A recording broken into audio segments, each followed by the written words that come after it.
Hello everyone. आज मैं बताऊंगी BA semester 3 political science general के क्वेश्चन के बारे में। तो क्वेश्चन में पूछा गया, अमेरिका के सीनेट की कार्य और शक्तियों का वर्णन करें, अथवा मैं अमेरिकी सीनेट के संगठन, इसके अधिकारों एवं कार्यों आलोचनात्मक परीक्षण करें। अमेरिकी सीनेट कांग्रेस का द्वितीय सदन है जिसमें अमेरिकी संघ के प्रत्येक राज्य को समान प्रतिनिधित्व दिया गया है और इन राज्यों के आकार अथवा उनकी जनसंख्या के आधार पर भेदभाव नहीं किया गया है। संविधान की धारा 5 के अनुसार किसी भी राज्य को उसकी सहमति के बिना सीनेट में प्रतिनिधित्व के मामले में समानता से वंचित नहीं किया जा सकता है। इसी प्रकार अमेरिकी सीनेट में सदस्य संख्या 100 है क्योंकि इस संघ में राज्यों की संख्या 13 से बढ़कर 50 हो गई। अमेरिकी सीनेट विश्व के द्वितीय सदनों में सबसे छोटी निकाय है। संविधान के मूल उपबंध में इसके सदस्यों का निर्वाचन राज्यों के विधानमंडलों द्वारा किए जाने का प्रावधान था। इस कारण सीनेट के सदस्यों के निर्वाचन में एकरूपता नहीं थी और निर्वाचन में भ्रष्ट तरीके अपनाए जाते थे। इन सभी कारणों से 1913 ईस्वी में संविधान के 17वें संशोधन द्वारा सीनेट के सदस्यों का निर्वाचन राज्यों की जनता द्वारा प्रत्यक्ष रूप से होने लगा है। सदस्यों की योग्यता: 30 वर्ष की उम्र, उस राज्य का निवासी हो जिसका प्रतिनिधित्व सीनेट में करना चाहता है, कम से कम 9 वर्ष से अमेरिका में निवास कर रहा हो। कार्यकाल: सीनेट एक अस्थायी सदन है पर इसके सदस्यों का कार्यकाल 6 वर्ष का है। प्रति 2 वर्ष बाद इसके एक तिहाई सदस्य अवकाश ग्रहण करते हैं पर इनके पुनर्निर्वाचन पर कोई प्रतिबंध नहीं है। सीनेट के पदाधिकारी एवं कार्यविधि: सामान्यतः अमेरिका का उपराष्ट्रपति सीनेट की बैठकों की अध्यक्षता करता है। वह पदेन अध्यक्ष है, यद्यपि वह सीनेट का सदस्य नहीं है और मतदान में भाग नहीं लेता। तथापि जब किसी विषय पर गृह्णति हो जाती है तभी वह निर्णायक मत देता है। सीनेट को अपना एक सामयिक अध्यक्ष चुनने का अधिकार है, जो प्रायः सीनेट में बहुमत प्राप्त दल का एक महत्वपूर्ण नेता होता है या उपराष्ट्रपति की अनुपस्थिति में सीनेट की बैठकों की अध्यक्षता करता है। उसे सदन की कार्यवाहियों में भाग लेने और मतदान करने का भी अधिकार रहता है। सीनेट की बैठकों के लिए कुल सदस्यों की बहुमत उपस्थिति ही गणपूर्ति बन जाती है। सीनेट की कार्यवाही करने के लिए अपनी शक्ति का प्रयोग करने का अवसर कम ही जाता है। शक्तियाँ एवं कार्य: अमेरिका के संविधान निर्माता सीनेट को कांग्रेस का केवल उच्च सदन ही बनाना नहीं चाहते थे, वरन इसे अवरोध एवं संतुलन के सिद्धांत का गुरुत्वाकर्षण केंद्र बनाना चाहते थे। ब्राइस के अनुसार एक और तो सीनेट प्रतिनिधि सभा की लोकतांत्रिक असावधानी और दृढ़ता पर और दूसरी ओर राष्ट्रपति की राजनीतिक महत्वाकांक्षाओं पर रोक लगाने वाली एक सत्ता है। कानूनी निर्माण की शक्ति: कानून निर्माण के क्षेत्र में सीनेट प्रतिनिधि सभा के साथ समान और संपूरक विधायिनी सत्ता का उपभोग करती है। वह समान अधिकारपूर्ण समन्वयकारी निकाय है, न कि कांग्रेस के अधीन निकाय। किसी भी प्रकार से या इन देशों की भांति द्वितीय स्तर के सदन जैसे ब्रिटिश लॉर्ड सभा या भारत की राज्यसभा जैसी नहीं है। साधारण विधेयक: साधारण विधेयक किसी भी सदन प्रतिनिधि सभा या सीनेट में पेश किया जा सकता है पर उसे दोनों सदनों द्वारा पारित किया जाना अनिवार्य है। वित्त विधेयक: वित्त विधेयक के संबंध में थोड़ी अधिक प्रमुखता प्रतिनिधि सभा को ही दी गई है। वित्त विधेयक का प्रारंभ प्रतिनिधि सभा में ही किया जाएगा, किंतु इसके बाद दोनों सदनों के अधिकार समान हो जाते हैं। सीनेट वित्त विधेयक में अपनी इच्छानुसार परिवर्तन संशोधन कर सकता है और अस्वीकृत भी कर सकता है। वह वित्त विधेयक के नाम को छोड़कर सभी कुछ परिवर्तित कर सकता है। विधेयक को दोनों सदनों द्वारा स्वीकृत किया जाना अनिवार्य है। संवैधानिक संशोधन विधेयक: ऐसे विधेयक दोनों सदनों में से किसी भी सदन में प्रारंभ किए जा सकते हैं। जब तक दोनों सदनों द्वारा वे पारित किसी भी सदन में प्रारंभ किए जा सकते हैं, जब तक दोनों सदनों द्वारा वे पारित न हो तब तक वह कांग्रेस द्वारा पारित विधेयक नहीं समझे जाते। दोनों सदनों में किसी विधेयक के संबंध में मतभेद रहने की स्थिति में दोनों सदनों की एक सम्मेलन समिति होती है जिसमें उन मतभेदों को दूर किया जाता है। इस समिति में भी दोनों सदनों के समान संख्या में प्रतिनिधि सम्मिलित किए जाते हैं। इसमें भी प्रायः सीनेट की ही बातों को स्वीकार किया जाता है। इस प्रकार सीनेट ने साधारण विधेयक, संवैधानिक विधेयक या वित्तीय विधेयक की निर्माण प्रक्रिया में प्रभावशाली बल्कि निर्णायक स्थिति प्राप्त कर ली है।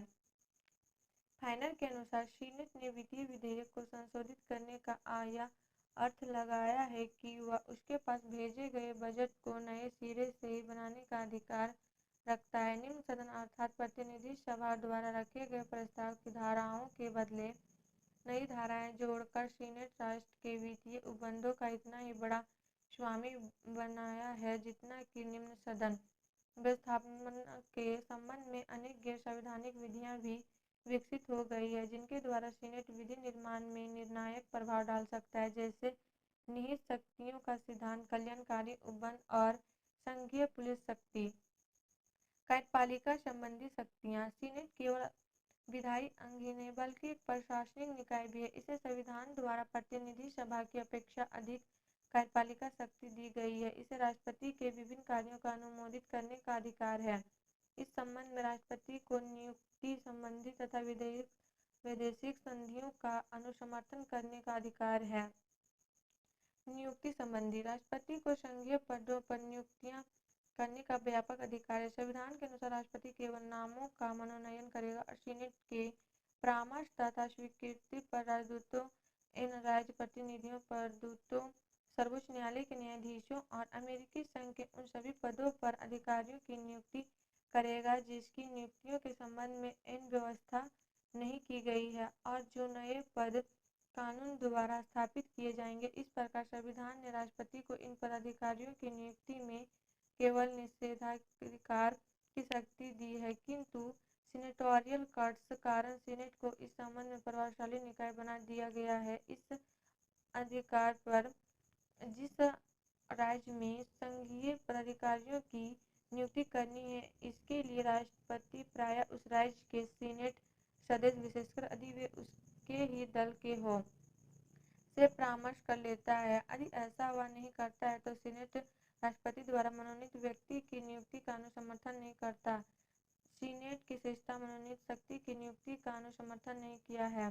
जैसे 1938 ईस्वी में राष्ट्रपति रूजवेल्ट द्वारा वर्जीनिया राज्य के एक संघीय न्यायालय के न्यायाधीश की नियुक्ति करना तथा 1951 ईस्वी में राष्ट्रपति ट्रूमैन द्वारा की गई नियुक्ति को अस्वीकृत करना। इसी प्रकार ऊंचे पदों पर की गई नियुक्तियों को भी सीनेट के समर्थन करने से इनकार कर दिया है। जैसे निक्सन द्वारा प्रस्तावित क्लीमेंट हिंसवर्थ और हैसल्ड का समवेल को राष्ट्रपति जॉनसन द्वारा प्रस्तावित फोर्टास का सर्वोच्च न्यायालय के न्यायाधीशों के पदों पर नियुक्ति को सीनेट ने अस्वीकार कर दिया था।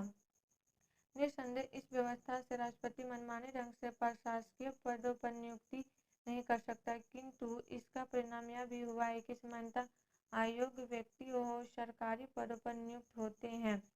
लॉस्की ने इसे लेन देन में बंधक कहा है। संधियों का अनुसमर्थन करना।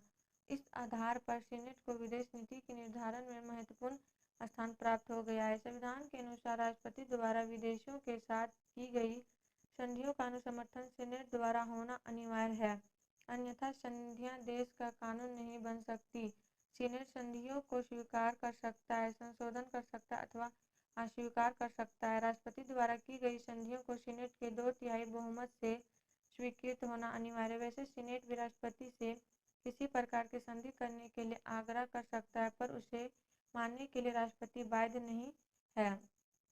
संधियों के संबंध में वस्तुतः शक्तियों का विभाजन कर दिया गया है।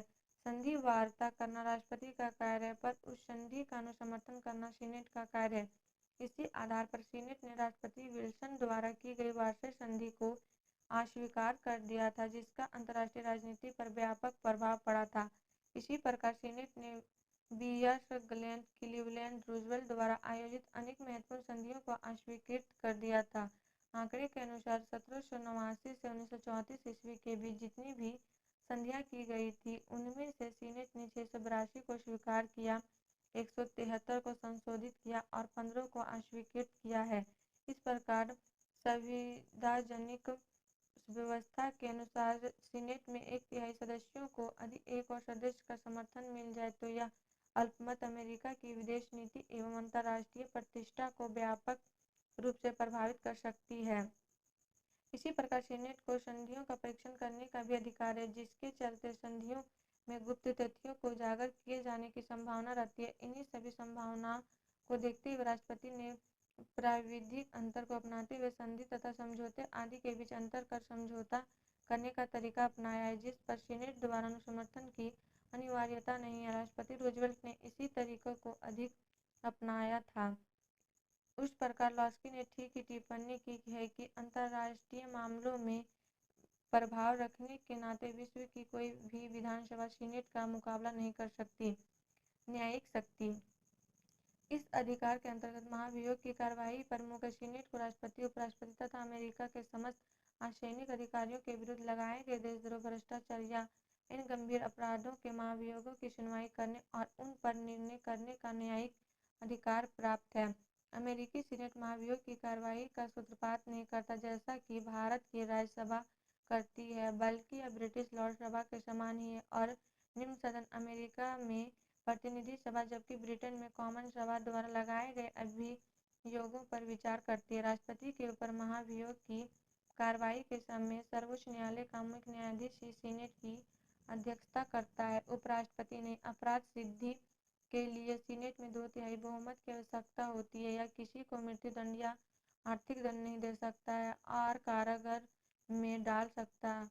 अभी तक सीनेट में ऐसे 12 प्रस्ताव महाभियोग व आए हैं, पर केवल 4 बार ही संघीय पदाधिकारियों के विरुद्ध प्रस्ताव पारित हो सकता है। 1968 ईस्वी में राष्ट्रपति एंड्रयू जॉनसन के विरुद्ध केवल एक मत से प्रस्ताव असफल हो गया था।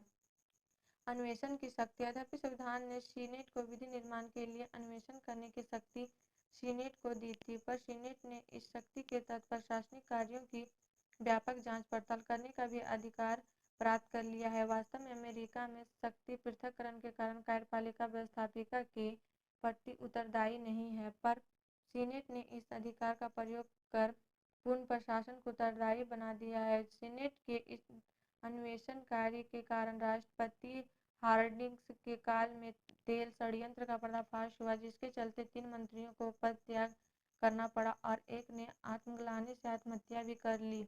1929 से 30 ईस्वी में आर्थिक संकट काल के समय वाल स्ट्रीट द्वारा अपनाए गए भ्रष्ट तरीके सार्वजनिक हो सके। अभी हाल में वाटरगेट कांड से संबंधित तथ्य की जानकारी मिली और राष्ट्रपति निक्सन को पद त्याग करने के लिए बाध्य होना पड़ा। लॉस्की ने अनुसार अमेरिकी की अन्वेषण समिति की व्यवस्था में रॉयल कमीशन तथा कॉमन सभा में प्रश्नकाल दोनों के गुण समन्वित थे। गोलावे के विचारानुसार इनकी अन्वेषण समितियां कार्यपालिका के साथ संबंध स्थापित करने की कड़ियां हैं। एनकर। इसके अतिरिक्त सीनेट राष्ट्रपति तथा उपराष्ट्रपति के निर्वाचन के लिए किए गए मतदान की गणना करती है और परिणाम की घोषणा करती है। वास्तव में सीनेट विश्व की किसी भी व्यवस्थापिका सभा के द्वितीय सदन में सर्वाधिक शक्तिशाली सदन है। सीनेट की आलोचना। सीनेट की आलोचना अनेक आधारों पर की जाती है। लॉस्की ने इसकी मुख्य रूप से 3 त्रुटियों पर प्रकाश डाला। इन व्यवस्थापिका सभाओं की अपेक्षा यह बहुत अधिक समय लेता है क्योंकि फिलिबस्टर की व्यवस्था इसमें प्रचलित है। सीनेट की कार्यवाही का अधिकार लॉग रोलिंग पद्धति है, जो पारस्परिक सहयोग का एक भ्रष्ट साधन है। सीनेट के प्रति शिष्टाचार एक दूषित और भ्रष्ट राजनीति की जनक है। इसके कारण सीनेट के सदस्य अपने मित्रों एवं समर्थकों को उच्च पदों पर नियुक्त कराने में सफल हो जाते हैं। सीनेट, जो कि एक व्यवस्थापिका का सदन, को प्रशासनिक कार्यों में अधिकार देना उचित नहीं कहा जा सकता। सीनेट की अन्वेषण संबंधी समितियों के कार्य राजनीतिक दलबंदी से प्रभावित करते हैं, जिससे राष्ट्रीय हितों की उपेक्षा भी होती है। सीनेट में छोटे बड़े सभी राज्यों को समान प्रतिनिधित्व दिया गया है, जिसमें बड़ी जनसंख्या वाले राज्यों को उनकी जनसंख्या के आधार पर प्रतिनिधित्व नहीं मिल पाता। सीनेट के सदस्य प्रायः संपत्तिशाली वर्ग के ही होते हैं और अपने धन के दुरुपयोग के बदल पर ही सीनेटर बनते हैं। अमेरिका के राजनीतिक जीवन में सीनेट की प्रतिष्ठा अधिक है, अतः वे अपने सीनेट के अहंग की संतुष्टि के लिए भी राष्ट्रपति का अनावश्यक विरोध करते हैं। इस कारण राष्ट्रीय हितों की भी अनदेखी की जाती है। और आप लोग को वीडियो अच्छी लगी तो please like and subscribe my YouTube channel and share ज़रूर करें।